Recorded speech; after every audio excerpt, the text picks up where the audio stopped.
Hello everyone and welcome back to my YouTube channel. And in this video I am going to complete the chapter of class 9th geography and the chapter name is climate.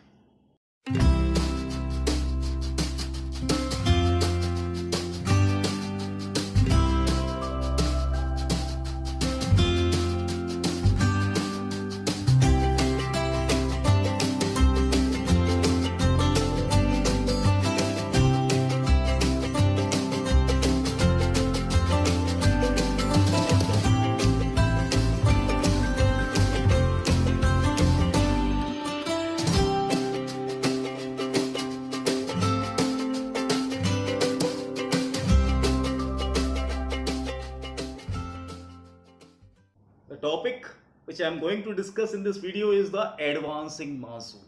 मतलब rainy season का आना होता है. जैसे मैंने आपको बताया था, due to the apparent movement of the sun the heat belt shifted to the north and because of that shifting हमारे जो नॉर्थन प्लेस है वो एक्सट्रीमली हीटेड हो जाते हैं and where that created the low pressure in the northern hemisphere. तो northern hemisphere जब low pressure हो गया है तो वो साउथर्न हेमिस्फीयर में ट्रेड विंड चल रही है, वो ट्रेड विंड जो होती है वो अपनी तरफ अट्रैक्ट करना शुरू कर देता है and that trade wind crosses the equator and move to the south westerly direction and enter into the Indian subcontinent. और वही विंड हमारे इक्वेटर क्रॉस करके इंडियन सब कॉन्टिनेंट में आ जाती है and that winds are originated on oceans. Ocean के ऊपर बनी है, इसीलिए उन विंड में बहुत ज्यादा मॉइस्चर होता है और वो wind with in a month, अगर हम पूरे नॉर्थ की बात छोड़ दें ऊपर जो हमारे हिमालयाज हैं, तो विद इन अ मंथ वो विंड पूरे भारत में होती हैं और रेनफॉल कराती है. अब रेनफॉल कहीं ज्यादा होती है तो कहीं कम होती है, जरा इसका डिस्कशन कर लेते जरा. अब ज्यादा की बात करते हैं. तो मैंने आपको बताया था कि हमारे जो वेस्टर्न घाट्स हैं, वेस्टर्न घाट्स में जब विंड्स आती हैं तो जो वेस्टर्न घाट का विंडवर्ड साइड है, ये मुंबई वाले इलाके जो हैं, कोंकण प्लेन्स वगैरह जो आते हैं, तो वहां पर हैवी रेनफॉल होती है. More than 250 centimetre of the rainfall वहां पे मेजर होती है. वो विंडवर्ड डायरेक्शन है क्योंकि विंड की तरफ वाला डायरेक्शन है. जो लीवर्ड डायरेक्शन है वहां पे रेनफॉल होती है लेकिन उतनी नहीं होती जितनी विंडवर्ड डायरेक्शन में होती है. उसके साथ जो दूसरी ब्रांच आती है अरेबियन सी से, बे ऑफ बंगाल से, वो हमारे देश में इधर मैसूराम, मेघालय, आसाम इधर रेनफॉल कराती है.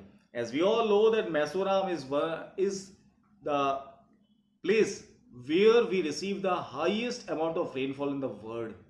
दुनिया में सबसे ज्यादा रेनफॉल मैसूराम में होती है. According to your book 400 centimetre दिया हुआ है, रिकॉर्ड में तो 1100 सेंटीमीटर तक है. बहुत ज्यादा रेनफॉल होती है और फिर जैसे जैसे विंड्स आगे बढ़ती चली जाती है रेनफॉल कम होना शुरू हो जाती है. और जैसे ही वो रेनफॉल हमारे राजस्थान में पहुंचती है तो उसकी टेंडेंसी काफ़ी कम हो जाती है और वहाँ पे केवल 15 सेंटीमीटर से भी कम रेनफॉल मिलती है कभी कभी. तो ये मैंने आपको रेनफॉल के बारे में समझाया. अब मैं मानसून की टेंडेंसी आदत समझाता हूँ. उसकी आदत आज तक कोई समझ नहीं पाया है. मानसून जो बे ऑफ बंगाल से हमारे देश में आ रहा है, वो जब हमारे देश में एंटर करता है ना तो वो पोजिशन बदल सकता है. अगर उसने पोजिशन सीधी रखी तो वो गंगा प्लेन्स की तरफ जाएगा. अगर उसने पोजिशन को चेंज करके नॉर्थ की तरफ हो गया तो वो हिमालयस की तरफ चला जाएगा. अब जब ऐसी कंडीशन में क्या होगा, अगर वो हिमालयाज की तरफ चला गया तो जो हमारे प्लेन एरियाज है ना, गंगा प्लेन्स, वहां पर ब्रेक ऑफ मानसून हो जाएगा. मानसून की एक आदत है, वो ब्रेक पे बहुत जाता है, जिसे हम कहते हैं ड्राई स्पेल और वेट स्पेल्स.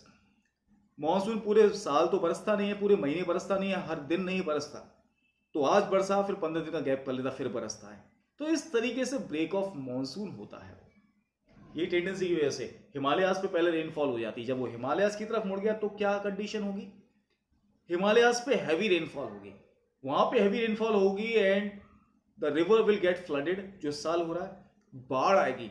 और वो बाढ़ जो कई सारी नदियां हैं जो हिमालय से हमारे यूपी होती हुई जाती हैं, जैसे घाघरा, कंटक, कोशी वगैरह, ये इसमें बहुत ज्यादा पानी आ जाता है and that causes much damage to the life and the property. देखा है बहुत सारे लोग मर जाते हैं, बहुत ज्यादा प्रॉपर्टी को नुकसान भी पहुंचता है. न्यूज में बहुत सारा आजकल चल रहा है ये सारी चीजें. ये सब मॉनसून की टेंडेंसी है. मॉनसून के बारे में आपको बताया, मॉनसून के ब्रेक के बारे में बताया, मॉनसून के रास्ते के बारे में मैंने आपको बताया. मॉनसून में एक ट्रॉपिकल डिप्रेशन भी होता है. ये ट्रॉपिकल डिप्रेशन जो होता है ये भी बताता है कि मानसून का बारिश कितनी होगी। ये tropical depression Bay of Bengal से मानसून के रास्ते के पीछे पीछे चलता है और उसकी टेंडेंसी बताती है कि वो तेज चल रहा है धीरे चल रहा है, वो भी बताती है कि मानसून की रफ्तार क्या रहेगी इंडिया के अंदर। तो ये था आपका मानसून। और मानसून तो आप सब जानते हैं कि अनसर्टेन है, कभी वो ज़्यादा बारिश करा देता है तो कभी सूखा करा देता है, कभी समय से आता है तो कभी समय से नहीं आता है। तो मानसून की इंटेंसिटी कोई नहीं समझ सकता। कहीं हैवी रेनफॉल हो जाती है तो बाढ़ आ गई, कहीं बारिश ही नहीं हुई तो सूखा पड़ गया, यही है। अब इसके बाद हम बात करते हैं रिट्रीटिंग मानसून। मानसून जब लौट के जाता है, मानसून जब लौट के जाता है ना तो क्या होता है, तो सबसे पहले मानसून का रिट्रीटिंग प्रोसेस शुरू कब होता है? अक्टूबर और सितंबर अक्टूबर के महीने में ही शुरू हो जाता है। और क्यों शिफ्ट होता है, क्यों जाता है? क्योंकि जो सन का मूवमेंट पहले नॉर्थ की तरफ था वो साउथ की तरफ शिफ्ट होना शुरू हो जाता है। वो मूवमेंट की वजह से हमारी जो हीट बेल्ट थी वो कमजोर हो गई, लो प्रेशर कमजोर हो गया, हाई प्रेशर जनरेट होना शुरू हो जाता है और फिर हवाएं तो भागे चल जाती है लो प्रेशर के पीछे, जहां लो प्रेशर क्रिएट होता है वहीं की तरफ चल देती है। तो जिस वजह से हमारे यहाँ पर मानसून विंड जाना शुरू कर देती है। इस मौसम में आसमान साफ होता है लेकिन दिन गर्म होते हैं और रात ठंडी होना शुरू हो जाती है। इस मौसम में अक्टूबर हीट जैसे कंडीशंस भी आ जाती हैं। अब वो क्या चीज है अक्टूबर हीट? देखो, दिन साफ है, ब्राइट सनलाइट है, जमीन अभी भी मॉइस्ट है, तो गर्मी की वजह से दिन के समय में ज्यादा टेम्परेचर हो जाता है और जमीन भी गीली होती है, तो कंडीशंस काफी ऑप्रेसिव हो जाती है।